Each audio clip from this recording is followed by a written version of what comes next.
Number 10, Deadly Love Affair. A family was torn apart in Idaho after an affair turned deadly. The cheating woman's husband shot and killed her lover. College sweethearts Ashley and Emmett Corrigan got married in 2004 after meeting at a Utah State University in 2003. The couple moved to Boise, Idaho, and after a few years started to grow their family. They had 4 kids by 2010. At that time, Emmett worked as an attorney. He was just starting out and had opened his own practice for bankruptcy law to provide for his growing family. Ashley was pregnant with their 5th child when she found out her husband had started an affair with his assistant, Candy Hall. She started to get suspicious after Emmett kept missing her prenatal appointments for, quote, late hours at the office. Candy was also married and had 2 teenage daughters of her own. Emmett claimed he was only working so much to provide for their family, but his affair continued into 2011. In March of that year, Ashley decided it was time to confront him, and Candy's husband, Robert, did the same thing, in an attempt to save their respective marriages. Emmett and Ashley's 5th child was only 6 weeks old at the time, and she didn't want to raise her children in a broken home.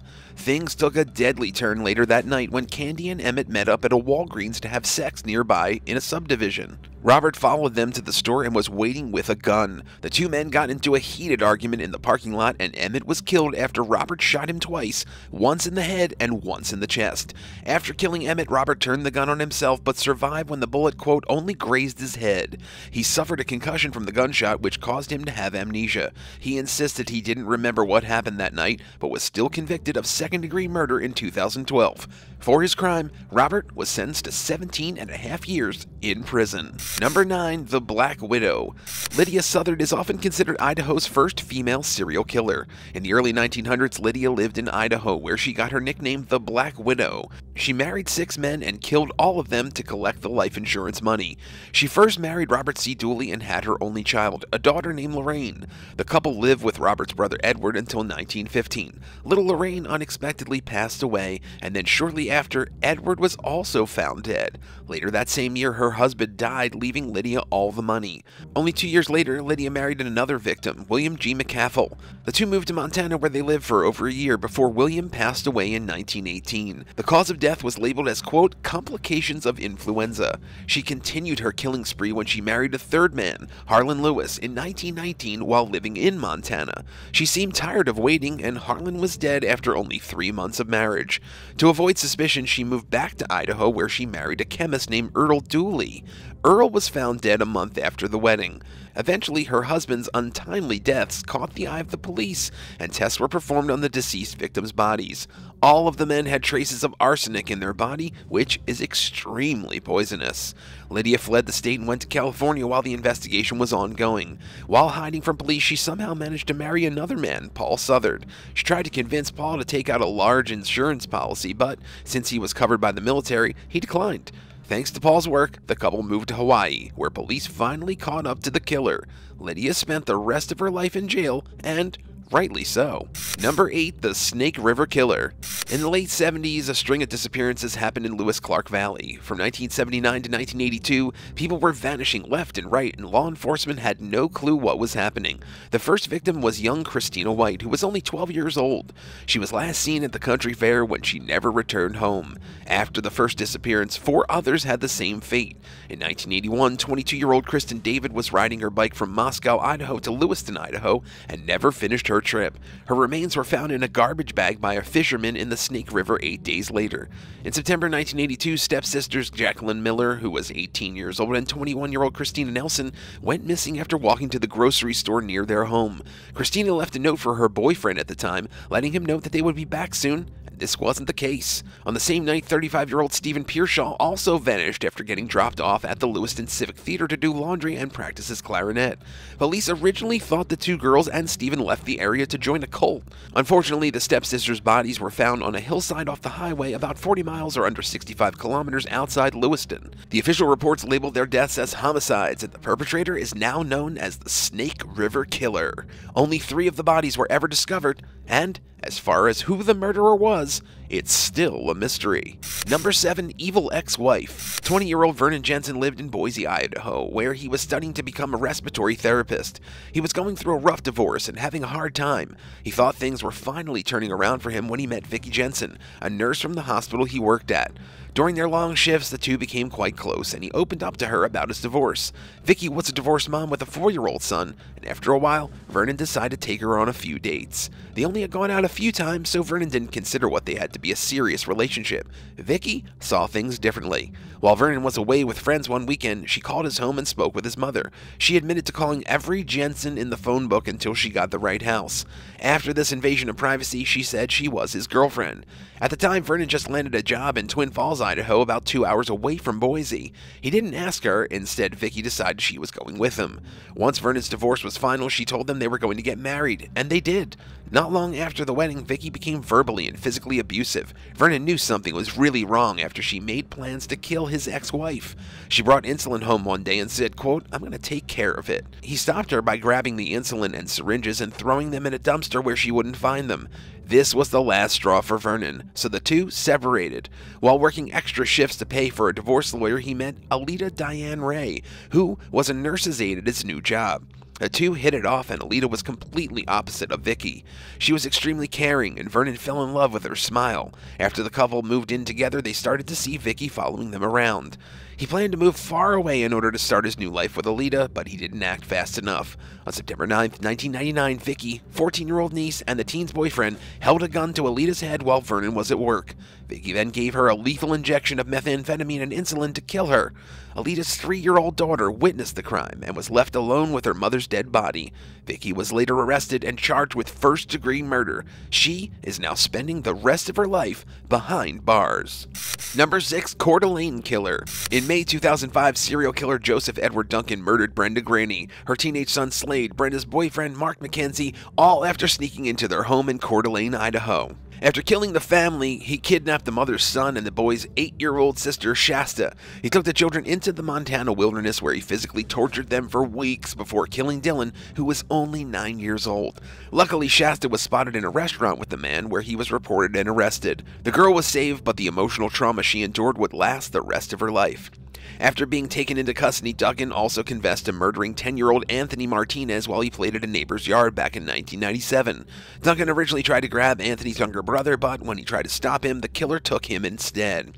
He forced Anthony into his car and drove away. The boy's body was found 2 weeks later. The killer was sentenced to multiple life sentences in prison, but was diagnosed with terminal brain cancer and died on death row in March of 2021. Do you support the death penalty? Let us know what you think in the comments, and while you're at it, hit that subscribe button. Number 5. Crime of Passion. In June 2006, a loaf of time, a 51-year-old man from Caldwell, Idaho, beheaded his wife Teresa. After the murder, he took her head into his truck and drove directly into traffic in an attempt to kill himself too. Time survived the wreck, but the accident caused the death of Samantha Nina Murphy and her 4-year-old daughter, Jalen Grimes. Time reportedly pleaded with officers to end his life after his wife's head was ejected from his vehicle thanks to the collision. He had a suicide note with him and had apparently set aside money for, quote, unspecified arrangements after his death. Teresa's head led police to the rest of her body, and Time was charged with 2 counts of second-degree murder. He had a history of violence and was already facing battery charges for allegedly choking his wife in March of that same year. A judge issued a no-contact order which did not allow Time to see his wife, but Teresa had filed paperwork, so the order was withdrawn. The man pled guilty, which allowed him to avoid the death penalty, but he'll still spend the rest of his life in prison. Number 4. Ted Bundy's Idaho killing spree. You probably heard of Ted Bundy, who's responsible for the deaths of over 30 people and possibly even more, but did you know he was actually linked to some murders that took place in Idaho? That's right, Bundy's on our list. In Bundy's last interview before he was executed in 1989, he confessed to 2 murders in Idaho. The first was a 12-year-old girl named Lynette Culver in 1975. Culver had been walking home from school in Pocatello for lunch when she was abducted by Bundy. Her family was devastated and never gave up hope of her coming home, but they searched for years and her body was never found. It wasn't until the confession from Bundy 14 years after Lynette's disappearance that the family got any type of closure. Bundy also confessed to killing a young hitchhiker near Boise, Idaho, someone who has still not been identified by authorities. This news really rattled the Gem State and some people who would never feel safe again. This just goes to show that a serial killer can really strike anywhere, even somewhere like Idaho, a state with one of the lowest crime rates in the country. Number 3. Vacation murder. murder. Lori Isenberg, a 66-year-old Idaho resident, was found guilty for killing her husband. She poisoned him and dumped his body over the side of their boat in Lake Coeur d'Alene. Lori tried to end the man's life once before while on vacation in Florida. Apparently, her computer showed searches for, quote, Florida water depths, currents, tides, drowning, boat accidents, and boat rentals. The actual murder took place in February 2018 when the couple planned to take a romantic boat ride on the lake. Her 68-year-old husband, Larry Eisenberg, was a retired forester and was reported missing. Luckily, the police were able to find his body 16 days later to perform an autopsy. They found lethal amounts of Benadryl in the man's system, which is known to cause symptoms like blurred vision, rapid heartbeat, seizures, and in higher doses like this, death. According to court records, Lori started to plan the murder after she had been embezzling large amounts of cash from the nonprofit organization she works at. She worried that her husband would divorce her and take, quote, some, if not all, of their jointly owned property worth about $1.5 million, according to documents. Authorities started to suspect foul play when she waited for 2 hours to report her husband's disappearance to the police. She claimed Larry had fallen overboard while trying to fix the boat's motor, but the court saw right through her lies and she was arrested on February 24th for murder while she was already serving time for the embezzlement charges. Number 2, Boise's murder house. In Boise, Idaho, a grisly murder took place in a house on Linden Street, a murder so horrible that the house is now notoriously called the Murder House. A man named Preston Murr was shot in the shoulder on June 30th, 1987 after getting into a fight with 2 other men. He tried to escape by running into the nearest house for help, but instead of answering the door, the neighbor called the police. That next morning, another call was placed to authorities, and when they showed up to investigate, they found a trail of blood leading from the neighbor's door to the house where the fight started. When the police entered the home, they were met with a horrifying murder scene. The 2 men involved were identified as Darren Cox and Daniel Rogers. After Murr tried to escape, Cox and Rogers followed him and dragged him back to the house, where they continued to shoot him to death. But the story doesn't end there. After killing the man, they chopped his body into pieces so they could dispose of him in the nearby Brownlee Reservoir. After Murr's body was discovered, Cox and Rogers were charged with murder. Nobody knows for sure what caused the fight, but the house where the killing happened still stands today and is allegedly worth close to $1 million. Number 1, time for them to die. One chilly December night in 1990, 2 people were beaten to death with a baseball bat at the Rose Pub in Idaho. 32-year-old Keith Eugene Wells was out on parole for robbery when he stopped in at the bar. 20-year-old Brandy Rains, one of the establishment's employees, was trying to close the place up with 23-year-old John Justat, the pub's beer distributor. Wells was one of the last customers there that night when he made up his mind that it, quote, was time for them to die, end quote. Justat was coming out of the bathroom where Wells was waiting for him with a bat. The man beat Justat to death. When he finished, he turned his sights on Rains when she came to see what all the commotion was about. Wells wanted to leave no witnesses to his crime. He escaped that night, and it wasn't until April 1991 that he was caught and apprehended for murder. He was sentenced to death by lethal injection in 1992, and after spending 2 years on death row, the families of the victims watched as Wells took his last breath. The execution was the first in Idaho after 17 years. What are some of the crazy crimes that have happened in your state? Let us know in the comments below, and don't forget to hit that subscribe button. Thanks for watching, and we'll see you next time on The Bad Badger.